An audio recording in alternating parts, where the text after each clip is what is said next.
নমস্কার, আমি সৃজা।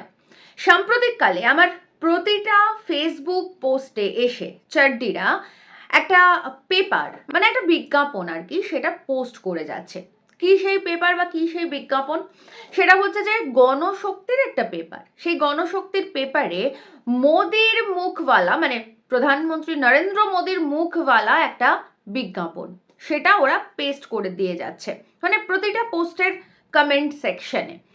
এবং ওদের যেটা বক্তব্য আর কি, মানে সেটা ওরা বলছে না, কিন্তু ওদের বক্তব্য হচ্ছে যে গণশক্তি যেহেতু সেটা সিপিআইএম এর পার্টির মুখপত্র, তো সেই পার্টির মুখপত্র সেখানে মোদিজির মুখওয়ালা বিজ্ঞাপন ছাপা হচ্ছে, তার মানে সিপিআইএম মোদিজির কাছে কোথাও গিয়ে নতমস্তকে তার গুরুত্ব স্বীকার করে নিচ্ছে। মানে এটা হচ্ছে ওদের ইনার মিনিংটা আর কি, এই পোস্ট যেটা করা হচ্ছে সেটার আমি এটা বারবার বুঝতে পারছি। আর অসংখ্য লোক একই সঙ্গে করে যাচ্ছে, বারবার করে যাচ্ছে। তো এবার বিষয়টা হচ্ছে যে এই যে গণশক্তি সেটা অবশ্যই সিপিআইএম পার্টির মুখপত্র। এখন এই গণশক্তির যে বিজ্ঞাপন সেখানে মানে গণশক্তির ফ্রন্ট পেজের যে বিজ্ঞাপন সেখানে মোদিজির মুখওয়ালা বিজ্ঞাপন ছাপা হয়েছে, এটা সত্যি কথা। কিন্তু এটার দুটো দিক রয়েছে, আসুন সেই দুটো দিক নিয়ে একটুখানি কথা বলি। এই যে বিজ্ঞাপনটা আমার প্রতিটা পোস্টে এসে চাড্ডি বাহিনী কমেন্ট সেকশনে চিপকে দিয়ে যাচ্ছে, সেই বিজ্ঞাপনটা আসলে কেন্দ্রীয় সরকারি বিজ্ঞাপন। মানে এটা যে মোদিজির মুখওয়ালা একটা বিজ্ঞাপন সেটা কিন্তু আসলে সরকারি বিজ্ঞাপন। এবার বিষয়টা হচ্ছে যে এই যে সরকারি বিজ্ঞাপন, সেই বিজ্ঞাপন পাওয়ার জন্য সংবাদ মাধ্যমের নির্দিষ্ট কিছু এলিজিবিলিটি লাগে। তো সেক্ষেত্রে এই গণশক্তি, সেই গণশক্তি কাগজ এটা দীর্ঘদিন ধরে মানে মোদিজির প্রধানমন্ত্রী হওয়ার অনেক আগেই এই গণশক্তি পেপারটা মানে পার্টির মুখপত্র আর কি, সেটা কিন্তু এই কেন্দ্রীয় সরকারি বিজ্ঞাপন পাওয়ার এলিজেবল হয়েছে। তার অনেক পরে মানে কেন্দ্রীয় সরকারি বিজ্ঞাপন যবে থেকে গণশক্তি পাচ্ছে তার অনেক পরে নরেন্দ্র মোদী প্রধানমন্ত্রী হয়েছে। আর যে বিজ্ঞাপনটা গণশক্তি ছাপছে সেই বিজ্ঞাপনটা কেন্দ্রীয় সরকারের বিজ্ঞাপন, মোদিজির বা বিজেপির বা আরএসএস এর কোনো বিজ্ঞাপন, ব্যক্তিগত বিজ্ঞাপন নয়। এখন প্রশ্ন হচ্ছে যে কোনো সরকারি বিজ্ঞাপনে আপনার আমার ট্যাক্সের টাকায় মোদিজি কেন নিজের পাত্রী দেখার বিজ্ঞাপনের মতন একটা সোজা ছবি আর কি, মানে পুরোটা আর কি গোটা মাথা থেকে পা পর্যন্ত ছবি ছাপবেন? এটা হচ্ছে মোদিজিকে প্রশ্ন করা দরকার যে এরকম একটা সরকারি বিজ্ঞাপনে, এরকম পাবলিকের টাকায় যে বিজ্ঞাপন হবে আর কি, যে বিজ্ঞাপন দেওয়া হচ্ছে সেই বিজ্ঞাপনে উনি নিজের মুখ, নিজের ছবি কেন ছাপাবেন? প্রথম কথা এটা। দ্বিতীয় কথা হচ্ছে প্রধানমন্ত্রী হওয়ার আগে মানে মোদিজি প্রধানমন্ত্রী হওয়ার অনেক আগে থেকেই কিন্তু এই গণশক্তি কেন্দ্রীয় সরকারি বিজ্ঞাপনটা পায়। তো সেক্ষেত্রে গণশক্তি অনেক বেশি এলিজেবল একটা নিউজ পেপার। তো এরকম একটা এলিজেবল, এরকম একটা ক্রেডিবল নিউজ পেপারে মোদিজি নিজের মুখ ছাপিয়ে কেন গণশক্তির যে ক্রেডিট সেই ক্রেডিটটা নিজে নিতে চাইছেন? এটা হচ্ছে আরও একটা প্রশ্ন। এটা গেল একটা দিক।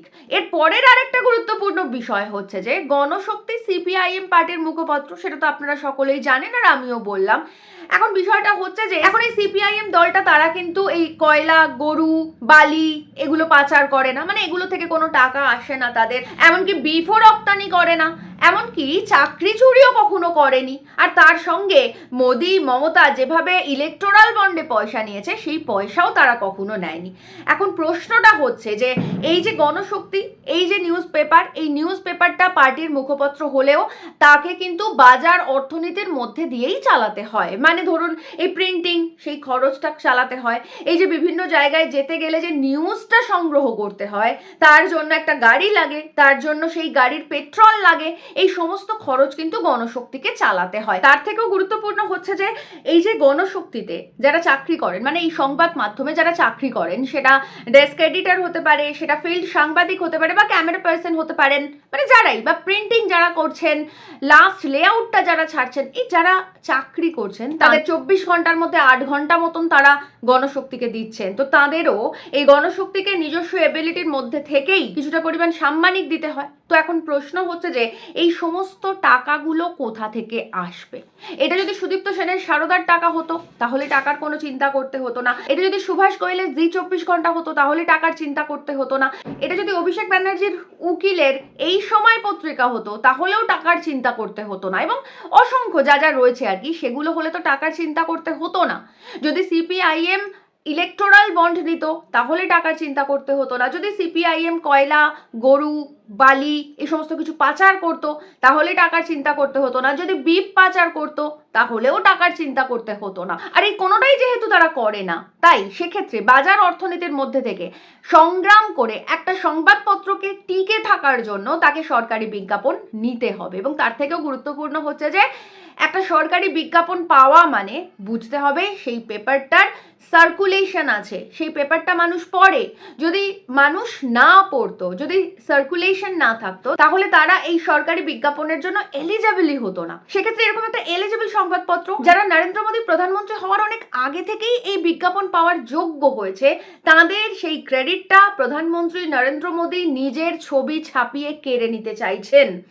এবং তার থেকেও যেটা গুরুত্বপূর্ণ সেটা হচ্ছে যে আমরা জানি যে ডিএভিপি যে সংস্থা যারা এই বিজ্ঞাপনগুলো দেয়, সেই ডিএভিপির রুল হচ্ছে কোনো সংবাদ মাধ্যম যদি 3বার তাদের এই বিজ্ঞাপন না নিতে চায়, নিতে অস্বীকার করে, তাহলে সেই নামটা আর কি, সেই সংবাদ মাধ্যমের নামটা ক্যান্সেল হয়ে যায়। সেক্ষেত্রে মোদির মুখ ছাপা হয়েছে।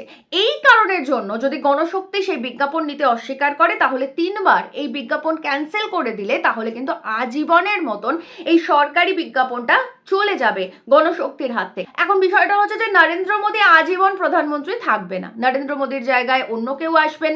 তিনি হয়তো নিজের মুখ মানে এরকম পাত্রী দেখার বিজ্ঞাপনের মতন নিজের মুখ ছাপাবেন না। সেক্ষেত্রে গণশক্তির তাহলে সেই বিজ্ঞাপনটা নিতে কোনো সমস্যা থাকবে না। কিন্তু এখন নরেন্দ্র মোদী তিনি আপনার আমার ট্যাক্সের পয়সায় নিজের বিজ্ঞাপন করেছেন, নিজেকে বিজ্ঞাপিত করেছেন, নিজের কোণে দেখার মতন পাত্রী দেখার মতন মুখ ছাপিয়েছেন, সেই দায় গণশক্তির তো নয়, সেই দায় তো নরেন্দ্র মোদীর। অ্যাকচুয়ালি চাড্ডিরা আমার পোস্টে এসে যে কমেন্ট করছে, যে ছবিটা তারা বারবার পোস্ট করে বলতে চাইছে যে দেখো সিপিআইএম নরেন্দ্র মোদীর মুখবালা বিজ্ঞাপন ছেপেছে, অ্যাকচুয়ালি তাদের প্রশ্নটা প্রধানমন্ত্রীকে করা দরকার যে কেন সরকারি পয়সায় উনি নিজেকে বিজ্ঞাপিত করছেন। এবং তার থেকেও যেটা গুরুত্বপূর্ণ সেটা হচ্ছে যে ডিএভিপি যেমন বললাম সরকারি সংস্থা, তারা তো 3বার বিজ্ঞাপন না নিলে ক্যান্সেলও করে দেয়। কিন্তু অন্য দিকটা আমরা যদি দেখি তাহলে দেখবো যে যদি সত্যি সত্যি গণশক্তিতে নরেন্দ্র মোদীর মুখ ছাপা হচ্ছে বলে চাড্ডিদের এত অসুবিধা হচ্ছে, এত সমস্যা হচ্ছে, তারা রোজ রোজ আমার পোস্টে এসে কমেন্ট করছে, তাহলে তারা কেন নিজেদের দলকে বলছে না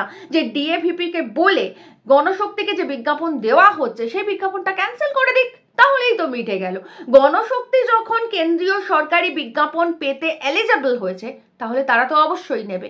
যদি কেন্দ্রীয় সরকারের সমস্যা হয় তাহলে ডিএভিপিকে বলে তারা একটা ক্যান্সেল করুক, আর তার সঙ্গে চাড্ডিরা নরেন্দ্র মোদীকে প্রশ্ন করুক যে সরকারি পয়সায় কেন এভাবে নিজেকে বিজ্ঞাপিত করবেন উনি।